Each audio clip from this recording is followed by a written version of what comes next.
Back here, First Things First, joined by FS1 NBA analyst Chris Broussard. Good to see you, brother. How's it going? Great. Good seeing you, man. Welcome back. That's a nice suit you got there. Thank you. Good to have you. All right, Broussard, let's check in on the Warriors. Their trade for Nets All-Star D'Angelo Russell was a bit of a head-scratcher. They already have arguably the best backcourt in the game in Steph and Clay, leaving many to wonder just how long D'Angelo would be there. But GM Bob Myers made it crystal clear, saying, we didn't sign him with the intention of just trading him. Let's see how he fits. Didn't they say that about OBJ, too? They didn't sign him? Oh, yeah. Broussard, how does he fit? How does D'Angelo fit with the Warriors? I actually like this move. I mean, I don't like it as much as having Kevin Durant, but the fact that you were going to lose Kevin Durant, I thought this was a good move, and I don't understand why everybody is like, oh, they just got him to trade him. I think you give it a shot, see if it works. And if not, you can move him at the deadline. You can move him next summer. But I actually think he's a good fit. I think, one, with Brooklyn and Golden State, they played at about the same pace last year. He played fast, so I think he'll fit in with Golden State playing fast. A lot of people are saying, well, he was second in the league in pick and roll last year behind Kemba Walker. Golden State doesn't run a lot of pick and roll. He almost ran as many by himself as the entire team. However, Steph Curry ran a ton of pick and roll when Mark Jackson was the coach. And his numbers individually were actually better than they were under Steve Kerr when he won his first MVP. But Steph was able to adjust. I think D'Angelo can adjust. I think he's got all the skills needed to be effective in their offense. He can catch and shoot. He can shoot the three. He can shoot the mid-range. He can go off the dribble. He's a good passer. He's got the floater in the lane. He's a decent finisher at the rim. I actually think it's going to be good. And I think he's 6'5". He's a big guard, big point guard.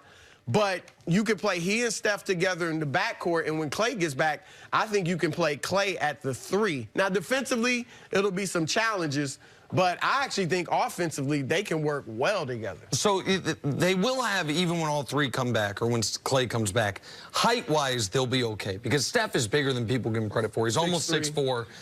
You mentioned D'Angelo Russell 6'5". Clay's about 6'7". Yeah. So height, but defensively, Clay is an excellent perimeter defender, but if you're going to ask him to guard the toughest position in the league, which is small forward, you could have some challenges there, particularly if Steph and D'Angelo are your two guys guarding the opposition's guard in the West. Whether you're playing the Rockets with Harden and Westbrook, you're playing the Blazers with McCollum and Lillard. Like, there's enough guard combos that defensively this team could be in a really rough spot.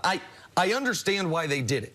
They did it to stay afloat. They did it because we all saw what the Warriors looked like with no KD and no Clay briefly in the playoffs. And that would not be fair to Steph. You couldn't, after 5 straight trips to the finals, say, hey, Steph, for 45 games, just have teams box and one you if they want to. And so, and to get an asset when Kevin Durant's walking out the door, I understand. But this isn't, the fit doesn't make a ton of sense in my eyes because of the pick and roll stuff, because of the defensive limitations, and you get him not to flip him this offseason, but to flip him, like you said, either at the deadline or next offseason for assets so you can try to recoup something for Durant a year later. I don't think you look at this team and you say they're worse with D'Angelo Russell, but they have an obvious ceiling even when Clay comes back, with or without D'Angelo Russell in my eyes. It was obvious that Kevin Durant was going to leave. And if you look at the options they had, if you lose a max player and you don't trade him, you don't get anything for him. Yep. So what options did they have? Right. Okay, we're just going to let KD go out the door. So just like Rob Pelinka, they did a great job after the Kawhi thing as far as how we're going to divvy up this money. They did a great job as far as filling out the rest of that roster. The Warriors did, it's the only thing they could do. Minnesota was ready to make a deal for D'Angelo, go there and play with the Timberwolves. They decided to be able to get them in a sign and bin trade, to be able to make their roster. They picked up another asset. So for the organization, even if they weren't going to a new building, I can understand trying to put a competent team out there for that fan base with those prices they're going to be paying.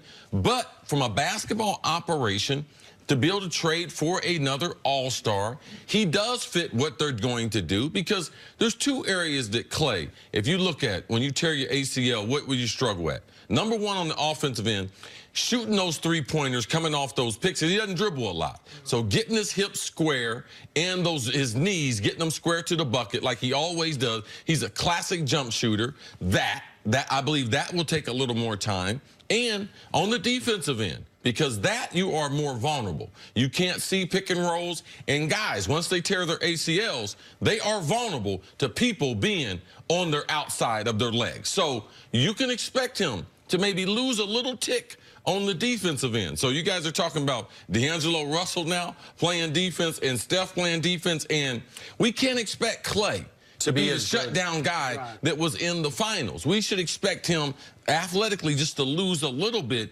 until the following season where he'll be closer to 100%. I actually think when Clay is 100%, if this is the team with Clay, I think they're the third best team in the West. Wow. I really do. I think people, now I don't think they could beat the Clippers or the Lakers right now, even with Clay.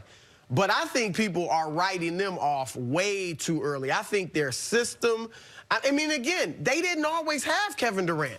And they still won the championship and were a great team. I agree. Listen, and I have said for a long time that I thought that Warriors, absent of Durant, were a championship-level team. But they didn't just lose Durant. They lost their depth. They lost Iguodala. Livingston wasn't good for them last year, but Livingston was good that 73-win season. But they added what kept Kevon Looney, Willie Cauley-Stein. Like, if they have Stein, Willie Cauley-Stein, Draymond Green, and a healthy Clay on the floor, that's three good defenders once Clay's healthy. You can protect. Now, again, the backcourt's not going to be good defensively. But you can get through the regular season with that defense. Yeah, they can't protect the rim. I mean, Willie Cauley-Stein has been a disappointment in Sacramento. He's come over. Wasn't a whole bunch of teams had interest in him. Looney is not a rim protector. Draymond is about 6'7", 6'8". Like, they don't have a lot of size on the court. So I can understand people saying they're going to be out of the playoffs and you saying, no, you're underestimating Golden State. But to think they're going to be one of the top teams, I saw them, man. And when you put Kevin Durant, and you put all those minutes, him, Draymond, Steph, and Clay, you know what you lose? Developing younger players. And that's what you're getting ready to see now. Where are the younger players that they drafted and they're supposed to be now playing 10, 15 minutes? No, they haven't done a good job at that. Yeah, I think they will be a playoff team. I've heard some people speculate, could they be the odd man out? Lakers are going to be in the playoffs after not being in it. Somebody's going to be bounced out. Oh, and so that, listen, I do not think they're going to miss the playoffs, but I think there's clearly a minimum of 5 teams in the West better than them. I think Lakers. Now, again, they're not going to have Clay. No, even Lakers, Clippers, Nuggets, Jazz, Rockets, slot them how you want. I think at the end of the season, all those teams will be better than them. But there's one element of this we haven't discussed, which is a team that for 5 years has not only gone to 5 finals and the wear and tear of that, but they are playing at that level. At the end of the year, that what gets you through the regular season is that carrot, which is we are the favorites to win a title. We can go win a title. We can set records. That's almost assuredly not going to be there for them this year. And then there's the personality issue that I'm really curious your thoughts on. Draymond Green expects a lot of money this coming offseason. There is going to be speculation all year that not only will the Warriors max him, but will they flip D'Angelo for picks, let Draymond walk, and all of a sudden have a max salary slot to offer up to try to bring someone else in alongside Steph and Clay. Throughout the year, Draymond's making $18 million. D'Angelo's making $27 million. You don't think with Iggy not there as almost a culture setter, you don't think that is a potential issue throughout the season? No, because I think Draymond understands the situation. You know, he understands why D'Angelo's paid more than him. And I think, look, Draymond's in a contract year.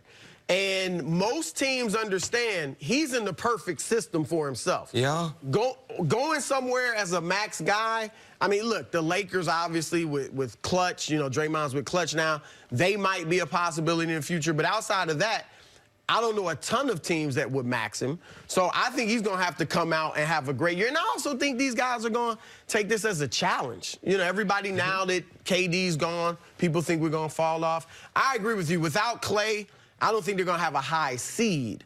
But if he's healthy 100% by the playoffs, then I think they could do some damage. And maybe they could use that as motivation. Everyone's down on us. No one's got us. No one's counting us anymore. Take a little page out of the Eagles book. Broussard